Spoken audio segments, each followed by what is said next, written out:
It is Thursday, December 16th in the NBA, and I am back with my 3 best bets of the day. Yo, what's going on, everyone? This is Austin from Calling Our Shot, and let's get into a quick recap from yesterday like we always do. A 4-3 day, plus 1.41 units. Finally getting out of those 3-3, 1-1, 2-2 days, and once you know, our 2 best bets of the day, 1.5 units each, both cashed, and yeah, you see that best bet segment is finally in the green. Maybe I retire the segment now, but we've cashed 5 straight 1.5 unit plays, which is exactly what we would love to see. Those are my most confident plays, and I hope they're cashing for you guys too. Now subscribe to the channel if you guys are new. We are 200 subscribers away from 16,000. We're so close to it, so if you haven't subscribed already, please, I'm praying you just please click that subscribe button. It only takes a couple seconds, and when we hit 16,000, we'll be able to do a parlay, and I really want to do it on Friday because Friday's slate of games much better than Saturdays or Sundays, but we'll still do the parlay regardless. Now, last 2 notes. Thursday Night Football, Chiefs versus Chargers. Best Bets is live and linked down below in the description. And also our weekly podcast we post every Wednesday is also linked as well. The final link, which will actually be the first one, is our link to all the exclusive sportsbook sign-up bonuses that we have through Dimers. So feel free to use it if you want to sign up for BetMGM, FanDuel, DraftKings, Caesars, or a bunch of other books. Just go check it out. It'll give you some cool perks as well. And it helps support me. And shout out to all of you guys that showed up to the live stream yesterday. We do a live stream every Wednesday, 6 p.m. Eastern time, powered by Dimers. And yeah, a lot of you guys showed up. I love seeing you guys in the comments. And you guys also, again, you guys showed me where you guys were from, and I appreciate that. Now, today, let's get into slate. We only got 4 games on today, and truthfully, not the greatest slate in the. That's normally kind of what happens on Thursdays and Tuesdays, but a lot of games have injury concerns. But we'll do our best, and we're going to start with one of my favorite bets of the day. We will not have a best bet because I do not love anything that much on the slate. But we'll look at Chris Paul under 16.5 points, minus 110. Now, this is one of the games we have is the Wizards versus Suns, and it's going to be an interesting game to watch because you really never know what you're going to get from the Wizards. They could play well, or they could play terrible. That's what they do. But now, last time we saw Chris Paul on the basketball court, it was against the Blazers, and he had arguably his best stat line of the season. 24 points, 8 rebounds, 14 assists, really doing pretty well, carrying them throughout overtime and getting them the win eventually against the Blazers. Now, granted, that was an overtime game, so those stats are a little bit juiced. But the 2 games prior to that, Chris Paul, just 9 and 10 points. And CP3 has really yet to string together 2 great scoring games. He just hasn't been doing that. And this is my fun fact of the day. CP3 yet to score 17 or more points in back-to-back games. Yes, you heard that. That is a fact. He has not done that all season long. In fact, he's only scored 17-plus points in just 8 of 27 games so far this season, 29.6% of them. And in the previous games, he hit the over. The previous 7 games, he hit the over. He followed up the next game with 4 points, 15, 7, 9, 14, 15, and 10 points. Now, obviously, maybe that's just a coincidence. Maybe that's based, who he plays the next day. That just happens to not be a great matchup. But this isn't the greatest matchup on paper either. The Wizards play super slow, the 6th slowest pace in the NBA. Now, the Suns have been playing faster, but I think they might dial it back a little bit. Now, the Suns do have the 4th highest pace, but fastest pace in the NBA. But I think they'll dial it back. But now, you look at the Washington Wizards. What do? They give up points in the paint. They actually give up the 2nd most points in the paint. So I could see a big game from Ayton, maybe even McGee off the bench, or anyone that really drives to the rim and scores. It's not normally Chris Paul's game. He has gone under this line in 4 straight games versus Washington in 6 of his last 7. So I'll ride with the under. It's a little bit risky. It is an under for a guy that, I would consider one of the better players in the NBA. Just some games he doesn't shoot it all that much, and I'll be riding with that and hoping that is the case tonight. Spencer Dinwiddie also will likely be playing, and he's a capable defender on the Washington Wizards side.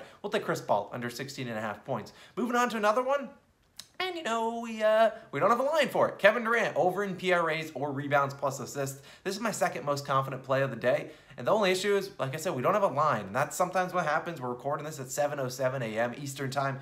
You just don't have a line. And so we'll see what line we get. And if I'll update you guys in the pinned comment down below. And if you guys do see a line before you see that comment updated, just let me know. Shoot me a comment and say, yo, Austin, the line's 70.5 PRAs, which wouldn't surprise me. That would be a ridiculous line. But now we look at it. The reason we're here, the Nets will be without the following players. They're currently slated to not have these guys.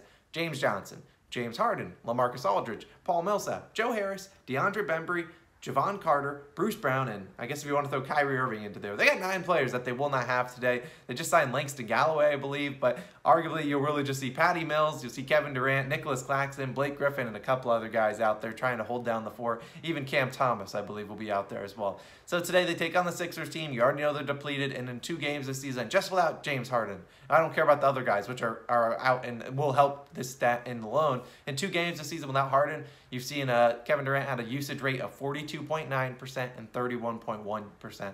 Just both of the last 2 games, actually, because of the only games Harden has missed all season. In those games, one game he dropped 51 points as a whole, but he dropped 67 and 58 PRAs. Granted, the 58 was in overtime last game against the Raptors, but I'd imagine his PRA line, if I were to, try to guess, try to get out my statistics brain, I'd imagine it would be around 48.5, 49.5 maybe, or low 50s. I think I'm okay with that. So solely because of the usage rate we will see from Durant. He's going to attempt a ton of shots, as he's attempted 29 and 31 shots in both games without Harden, and he'll continue to do just that. The Sixers, not the best, not the worst matchup on paper, and the only game that they've played against the Sixers this season, Kevin Durant did have 29 points, 15 rebounds, and 12 assists, 56 PRAs. That was a game with James Harden, so I expect him to carry the load offensively like he has been doing time in and time out this whole season, especially without James Harden out there. And sure, Matisse Thybulle is a good defender, but come on.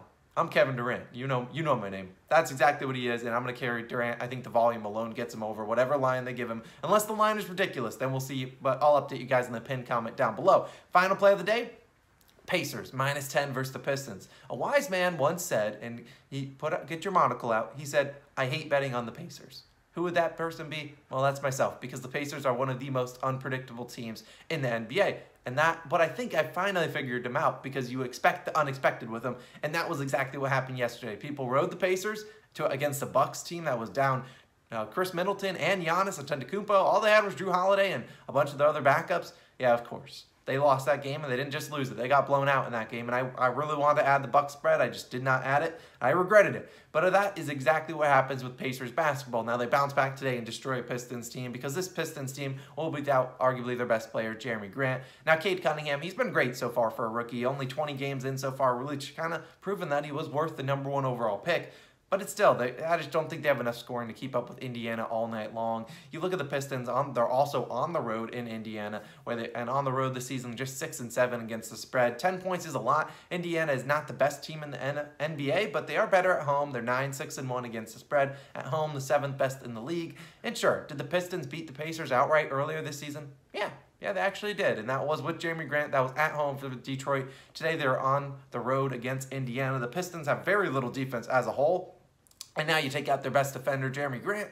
Isaiah Stewart might be in foul trouble all night long. In their last 6 games without Jeremy Grant, 2 of them this year, 4 of them last year, yeah, the Pistons not only lost all of them, they all lost all of them by at least double digits, by more than 10 points. And 2 of them were this year. They lost by 12 to the Nets and 18 to the Hawks earlier this season. Now, the bad part for that stat is that 6 of those games were at home. Well, of those 6 games, all of them were at home except for 1, that Hawks game. They lost by 18. I don't see it happening tonight versus the Pacers team. I think they blow them out. I think they win by 15 to 20 points. At least they better, or else the Pacers, if they lose outright, I'll come in and just wear my clown nose for them, because that's what they deserve. Now, those are my 3 best bets of the day. We're going to ride Chris Paul under 16.5 points, whatever the heck Kevin Durant's over in PRAs or rebounds plus assists, unless the line's way too high. And then we're riding the Pacers, -10 points. That'll do it. Reminder, Chargers, Chiefs, best bets on the screen, as well as our podcast. I appreciate you guys for tuning in. Tomorrow, we have some exciting things. Hopefully, we will have the parlay if you guys hit that subscribe button and we get to 16,000. Number 2, you probably see me with a fresh haircut. So I'll see you guys then. I'll catch you guys again later. Hopefully, we'll make some money tonight in the NBA and the NFL, but I'll catch you guys in the next one. Peace.